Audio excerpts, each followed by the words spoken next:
하나님 말씀을 보겠습니다. 요한복음 1장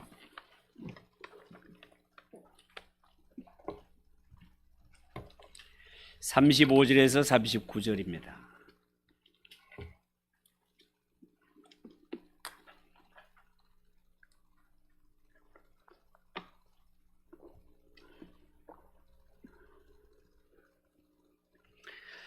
요한복음 1장 35절에서 39절까지 한 절씩 교독 갑시다. 35절입니다. 또 이튿날 요한이 자기 제자 중 두 사람과 함께 섰다가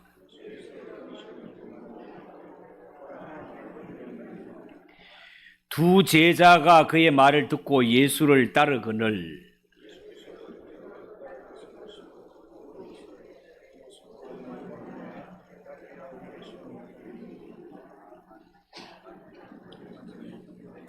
(39절) 같이 읽읍시다.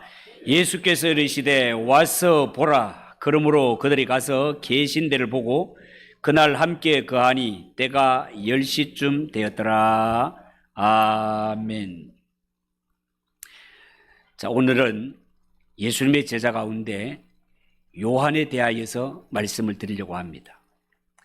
미국 사람들의 이름 통계를 보면 미국 사람들의 이름 가운데는 요한이라는 인물이 이름으로 많이 지어져 있었습니다. 영어로 존이라고 붙어 있는 이름은 다 요한이라는 뜻입니다. 미국 인구 가운데 약 60만 명이 요한이라는 이름을 가지고 있대요. 왜 미국 사람들은 이렇게 요한이라는 이름을 많이 지었는가? 그 원인을 살펴보니 예수님의 12제자 가운데 요한이라는 제자의 이름을 통해서 유래가 되었다는 거예요. 그만큼 사람들은 예수님의 제자 가운데 요한을 사랑했고 그 요한의 이름을 따라 짓는 것을 좋아했던 것 같습니다. 미국 사람들 두 번째 이름 많은 것이 누군지 아십니까? 두 번째 이름 많은 게 야고보입니다. 야고보. 그러니까 영어 이름으로 제임스라고 붙은 사람들은 다 야고보입니다. 약 30만 명쯤이 야고보라고 하네. 셋째가 도마라고 합니다. 도마. 그러니까 영어에서 토마스라고 붙은 사람들이 다 도마들입니다. 도마. 도마의 이름을 가진 사람이 토마스가 약 한 20만 명이 되고요. 4위로 이름이 많은 것이 베드로, 피트, 베드로 순으로 그렇게 되어 있고 그 대신에 가룟유다라는 이름은 한 사람도 없다라고 그렇게 전해지고 있습니다.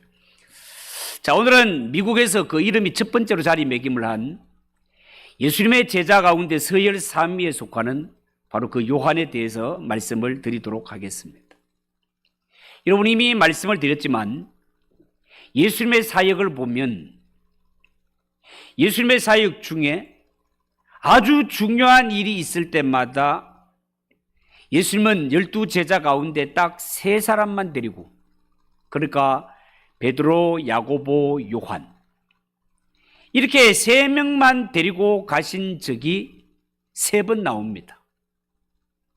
마가복음 5장, 마태복음 17장, 마태복음 26장, 우리가 아는 대로 죽었던 회당장 야이로의 딸을 살리는 현장에, 그리고 두 번째는 변화산상에, 세 번째는 겟세마네 동산에 기도하러 가실 때, 이렇게 3번 예수님께서는 특별히 이 베드로, 야고보, 요한 3 제자만 데리고 가셨단 말이죠. 그래서 예수님의 12제자 가운데 베드로, 야고보, 요한을 가리켜 예수님의 제자 3인방이라고 부른다고 말씀을 드렸습니다.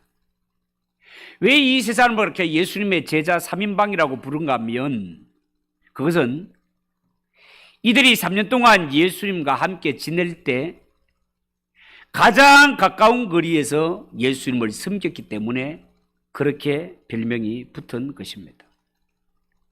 여러분, 이 세 사람은 누구보다가도 예수님의 마음을 잘 헤아려 처신한 제자들이었고, 특별히 예수님의 제자 3인방 가운데 베드로에 대해서 그리고 야고보에 대해서는 이미 말씀을 드렸고, 오늘은 그 가운데 마지막 한 사람인 요한에 대하여 말씀을 드리려는 것입니다. 첫 번째, 예수님의 제자 요한의 기본 이력을 한번 살펴보도록 하겠습니다.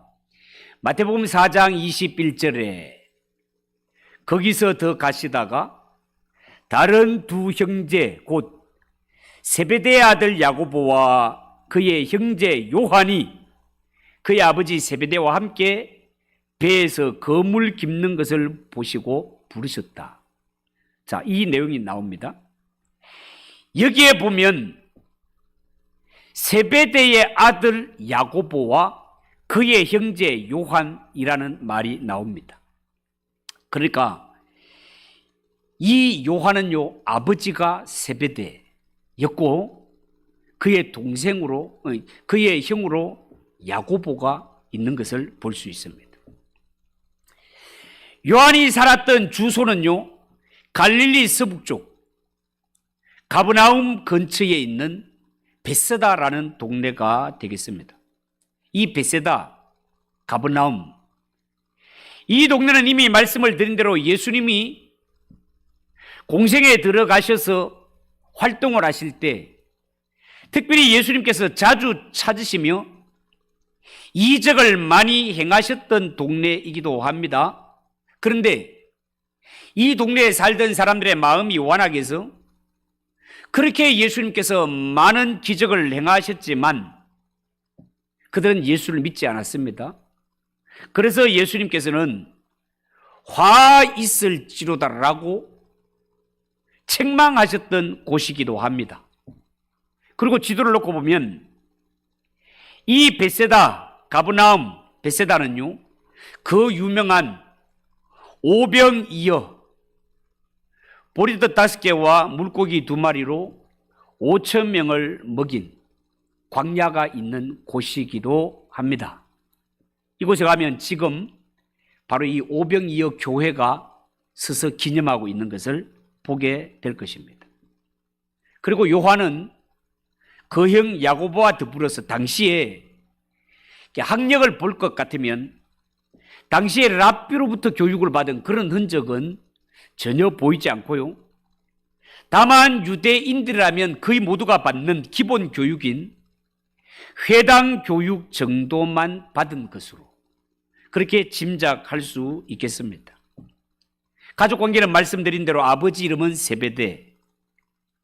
성경에 보면 이 세베대, 요한의 아버지가 당시에 제사장과 알고 지낼 정도로 그래도 지역에서는 어느 정도 유지였던 것으로 알려지고 있습니다. 그 근거를 든다면요, 요한이 대제사장 집과 친숙하게 지냈다고 요한복음 18장 15절에 기록이 되어 있기 때문에 그렇습니다.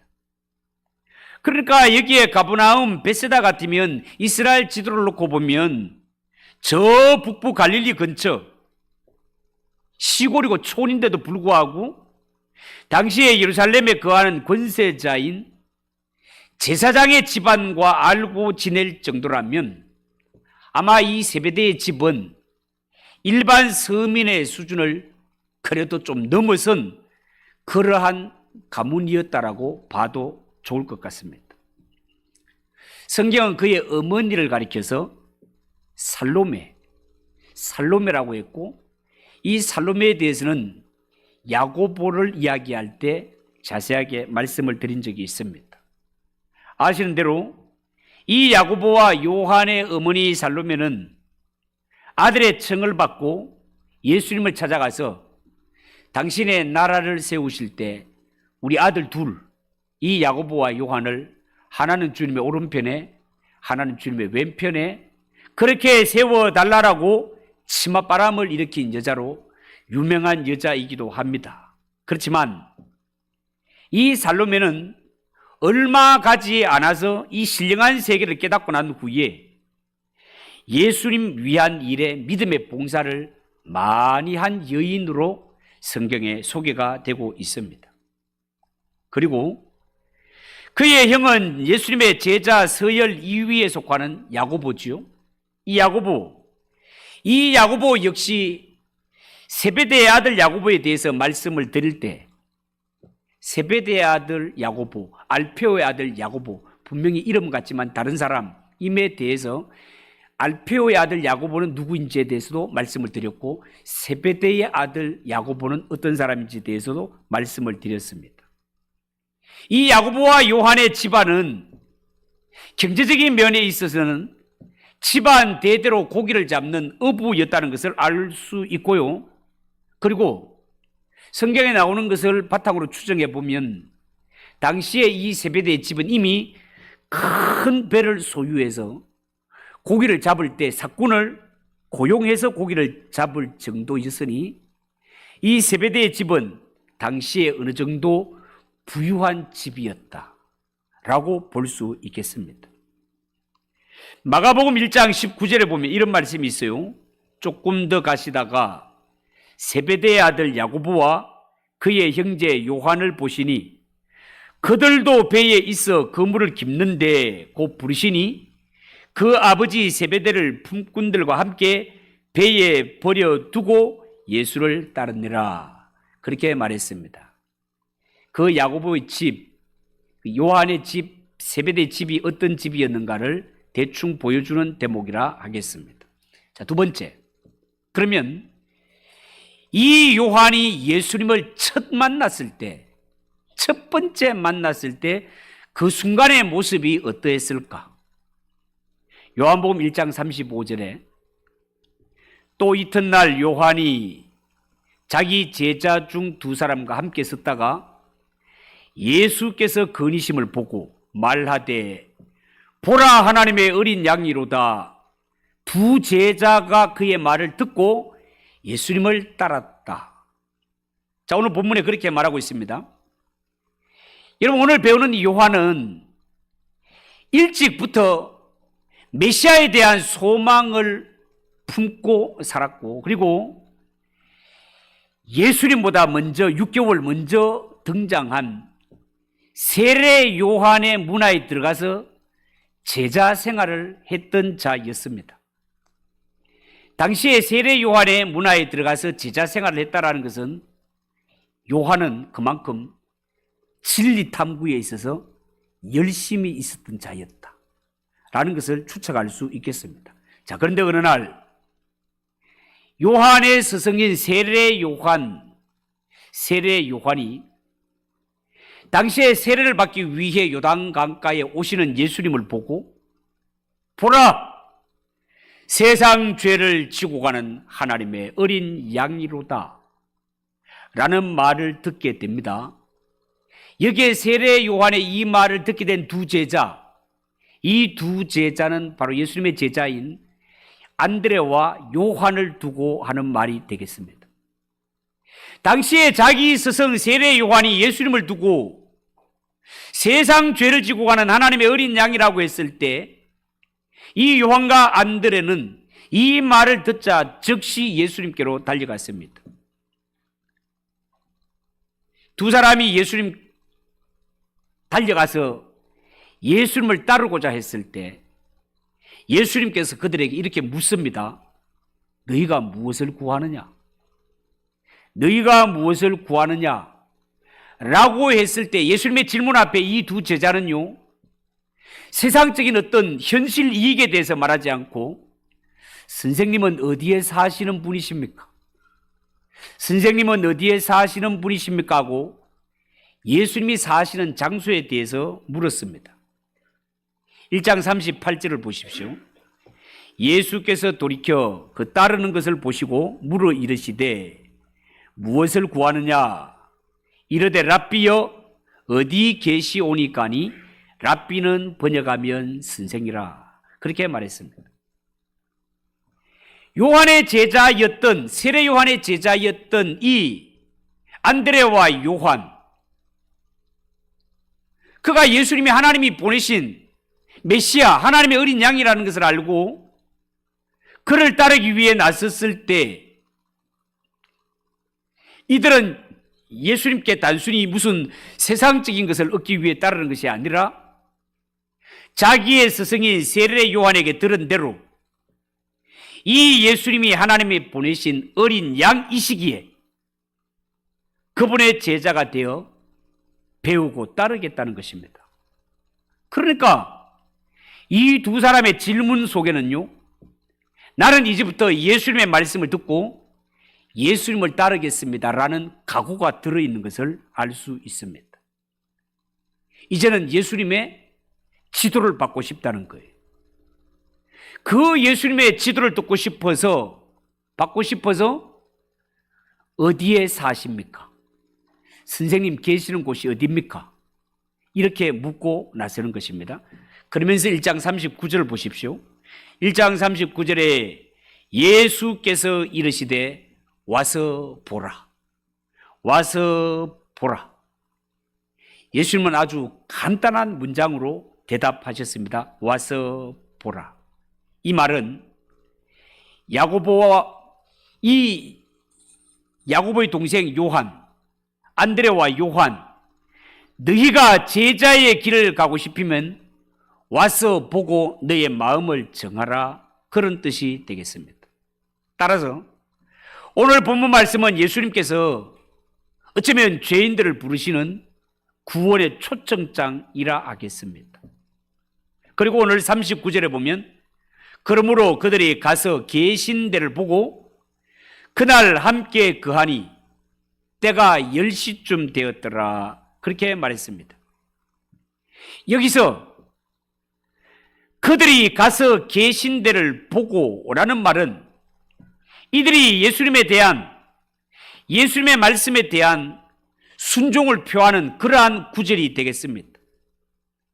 여러분, 현재 예수님이 계시는 곳은 나사렛이 아니라 세례 요한에게 세례를 받은 그 베다니 근처한 장소다 말이죠. 그러면 왜 여기에 장소를 정확하게 기록하지 않았는가? 그것은요, 지금 예수님을 따르고자 하는 이들에게 먼저 필요한 것은 거처나 장소가 아니라 예수님과 교제를 나누는 것이 더 중요하기 때문에 그렇습니다. 자, 이때부터 예수님을 따르는 요한의 생애가 새롭게 펼쳐지게 됩니다. 여러분, 이야말로 얼마나 복된 만남입니까? 예수님과 요한의 만남 말입니다. 저는 우리 예수 믿는 성도들이 마치 요한이 예수님을 만나는 것처럼 이런 만남이 우리에게 똑같이 체험되었으면 너무너무 좋겠습니다. 예수님께서 너는 무엇을 원하는 자? 이렇게 물으시고 이런 예수님의 질문 앞에 예수님, 저는 아무것도 원하지 않습니다. 다만 저는 예수님을 더 깊이 알기 위해 예수님 따르기를 원합니다. 예수님을 더 깊이 알기 위해.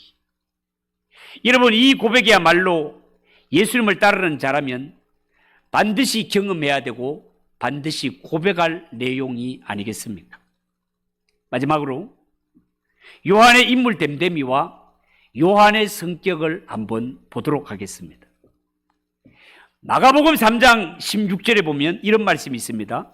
이 12를 세우셨으니 시몬에게는 베드로란 이름을 더하셨고 또 세베대의 아들 야고보와 형제 요한이니 이 둘에게는 보아느게 곧 우레의 아들이라는 이름을 더하셨다 라는 말이 나옵니다. 여러분, 지난 시간에 야고보에 대해 설명할 때 말씀을 드렸습니다마는 예수님께서는요, 요한에게는 그 형제 야고보와 더불어서 같은 별명을 하나 얹어주십니다. 그 별명이 뭐라고요? 보아느게. 보아느게 뜻이 뭐였다고요? 천둥과 벼락의 아들. 그런 뜻이다 말이에요. 여러분, 예수님께서 야고보, 요한 형제에게 보아느게라는 별명을 주신 것은 이 두 형제는요, 너무너무 잘 어울리면서 서로가 너무 비슷한 이러한 기질의 열정을 가진 사람이기에 이 둘에게 똑같은 별명 보아느게를 붙여주셨습니다. 천둥과 벼락의 아들. 이 별명을 조금 안 좋은 시각에서 볼 것 같으면 불같은 성질을 가진 사람, 급한 성격의 소유자, 그런 뜻이라고 이미 말씀을 드렸습니다. 한편 야고보와는 별도로 요한의 개인적인 성향을 엿볼 수 있는 장면이 성경에 한 군데 나옵니다. 어디에 나오는가 하면 누가복음 9장 49절에 나옵니다. 누가복음 4장 9장 49절에 보면 이런 말이 있어요. 요한이 여짜오되 주여, 어떤 사람이 주의 이름으로 귀신을 내쫓는 것을 우리가 보고 우리와 함께 따르지 아니하므로 금하였나이다. 자, 이런 말이 나옵니다. 이 말은 무슨 말인가 하면 요한이 어느 날 예수님의 이름으로 귀신을 쫓아내는 한 사람을 보자 아무래도 예수님의 제자는 우린데 딴 사람이 이런 일을 하니까 마치 예수님의 제자로 자기의 영역을 침해당하는 것 같은 이러한 기분이 들었던 모양입니다. 그래서 요한은 이러한 모습을 보고 예수님의 이름으로 귀신을 쫓아내는 그 어떤 사람을 보고 여보시오, 함부로 우리 선생님 이름을 빙자해서 귀신을 쫓아내는 일을 하지 마시오 라고 제재를 했다라고 예수님 앞에 당당하게 보고를 하였습니다. 이 모습을 보면 아마도 요한은 자기와 가까운 편이 아니면 다 적으로 간주하는 이러한 모습을 보게 하는 대목이 되겠습니다. 자, 그러면 이런 태도를 가진 요한에 대하여서 예수님은 어떤 말씀을 하십니까? 50절에 예수께서 이르시되 금하지 말라, 너희를 반대하지 않는 자는 너희를 위하는 자니라 라고 이런 말을 하십니다. 여러분, 예수님의 이 말씀을 보면 당시에 요한과 예수님이 비교되어 나타나는데 예수님의 말씀을 들을 때 보면 예수님은 마음이 얼마나 넓고 얼마나 자비가 풍성하시며 요한의 마음은 얼마나 좁은가 하는 것이 대조적으로 비치는 것을 볼 수 있습니다. 그리고 다음 말씀에서 요한의 성격을 또 한 번 볼 수 있습니다. 지난번에 살펴보았던 말씀이에요. 누가복음 9장 51절 이하 쭉 보면 예수께서 승천하실 기약이 차감해 예루살렘을 향하여 올라가기로 굳게 결심하시고 사자들을 앞서 보내심에 그들이 가서 예수를 위하여 준비하려고 사마리아인의 한 마을에 들어갔다는 것입니다. 그리고 53절 54절은 이렇게 되어 있어요. 예수께서 예루살렘을 향하여 가시기 때문에 그들이 받아들이지 아니하는지라 제자 야고보와 요한이 이를 보고 이르되 주여, 우리가 불을 명하여 하늘로부터 내려 저들을 멸하라 하기를 원하시나이까? 이런 말씀을 남기는 것을 보게 됩니다. 여러분, 이 말씀의 이해를 돕기 위해서 조금 더 설명을 하자면 예수님께서 마지막으로 걸어가는 예루살렘 행은 대단히 비장하고도 고독한 행진이었습니다. 왜? 이제 예루살렘에 올라가면 핍박을 받고 십자가를 지는 일이 기다리고 있었기 때문에 그렇습니다. 이제 마지막으로 예루살렘에 올라가는 길에 예수님과 그의 일행이 잠시 쉬어갈 수 있는 거처를 알아보기 위해서 제자들 가운데 몇을 먼저 사마리아 한 촌에 보냈는데 사마리아 사람들이 예수님과 제자들을 거절한 것입니다.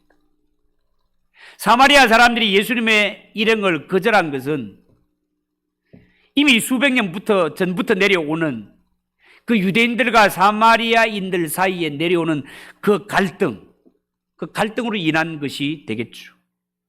여러분, 이런 일을 당한 요한과 야고보 보세요. 감히 예수님이 어떤 분이신데 예수님의 청을 거절해 배척을 내 예수님을 배척하는 저들 마을에 불벼락을 내려서 저 버릇없는 사람들을 모조리 태워 죽여버립시다라는 이 제안을 꺼내는 것 보세요. 정말 이 야고보와 요한은 불같은 성격을 가진 자라는 것이 당장 드러나지 않습니까? 하늘에서 불을 내려 마을 전체를 불살라 버리자. 이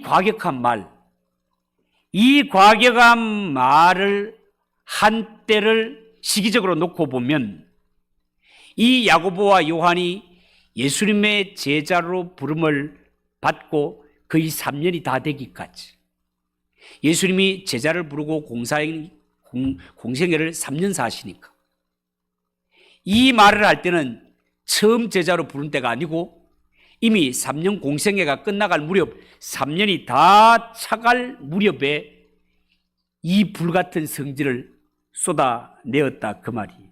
그 말은 무슨 말입니까? 예수님을 만나고 수많은 은혜의 말씀을 들은 지 그것도 예수님부터 친히 이 은혜의 말씀을 들은 지 3년이 지났지만 옛사람의 불같은 성질은 지금도 여전히 남아있더라는 것입니다. 예수 믿는 성도들에게 있어서 이러한 과격한 말들, 불같은 성질, 이러한 것들은 바람직하지 않습니다. 왜요? 예수를 믿으면 변해야 하기 때문에 그렇습니다. 예수를 믿으면 정말로 변합니다. 우리 기독교가 변화의 종교 아닙니까? 물이 변하여 포도주가 되고 사울 같은 자가 변하여 바울로 거듭나는 것이 예수님을 만난 자의 모습이다 말이죠. 55절에는요. 예수께서 돌아보시며 꾸짖으시고라고 되어 있습니다.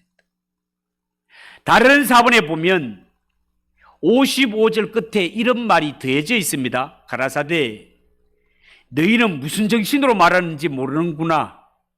인자는 예수님은 사람의 생명을 멸하러 온 것이 아니요 구하러 왔노라 하시고 다른 사본에는 이 말씀이 더해져 있다고 합니다. 여러분 신학자들의 말에 따르면 당시의 갈릴리 사람들의 특징은 정열과 용기가 마치 전투 스타일이라고 그렇게 표현을 하는데 성경의 야고보와 요한 역시 성격이 전투 스타일이었다는 것을 알 수 있겠습니다. 그러나 성경에 보면 예수님께서는 비록 이런 과격한 성격을 가진 사람도 얼마든지 믿음의 사람으로 변화시켜 하나님의 위대한 사역자로 거듭나게 하시는 분이 하나님이신 예수님이심을 믿으시기 바랍니다. 베드로 역시 얼마나 과격했습니까? 말고의 길을 칼로 내리쳤던 이런 과격한 자 아닙니까? 그러나 예수님께서는 칼로 쓰는 자는 칼로 망한다라고 말씀하시며 그 길을 도로 붙여주시며 결국 베드로가 십자가를 거꾸로 지고 순교를 당하는 이러한 위대한 사람으로 거듭나게 하시니가 주님이심을 믿으시기 바랍니다. 성경에는 베드로도 바울도 마가도 처음에는 허물이 많은 이러한 인간적인 모습이 많은 자였지만 그럼에도 불구하고 예수님께서는 그들을 잡으시고 변화시켜 위대한 하나님의 사람으로 변화시킨 것처럼 여러분 우리가 오늘 이 성경을 보면서 아하 예수 믿는 성도가 그만큼 예수를 믿으면 믿은 만큼 변화를 받아야 되고 예수 믿고 구원을 얻었으면 구원을 받은 것으로 끝나는 것이 아니라 나에게서 예수님의 모습이 비쳐 나오도록 예수님을 닮아가고 그리스도의 장성한 분량에 이르는 것이 구원받은 성도의 목표점이라는 것을 여러분 아시고 여러분 우리가 구원받은 성도라면 나 구원받은 대로 만족하지 마시고 예수님을 닮아가는 그런 성도들이 꼭 되시기를 예수님의 이름으로 축복합니다. 기도하겠습니다. 하나님 아버지 은혜를 감사합니다. 예수님의 12제자 가운데 요한에 대해서 첫 번째 말씀을 전하였습니다. 하나님 아버지 이 말씀들을 통하여 우리가 취하여야 할 것이 무엇이며 변화받아야 될 것이 무엇인지 알아 우리가 하나님 앞에 더 잘하는 것은 더 잘하게 하시고 고칠 것은 반드시 변화받아 하나님 쓰시기에 합당한 성도로 거듭나는 우리 성도들이 되게 하옵소서. 예수님의 이름으로 기도하옵나이다. 아멘. 499장 찬송하겠습니다.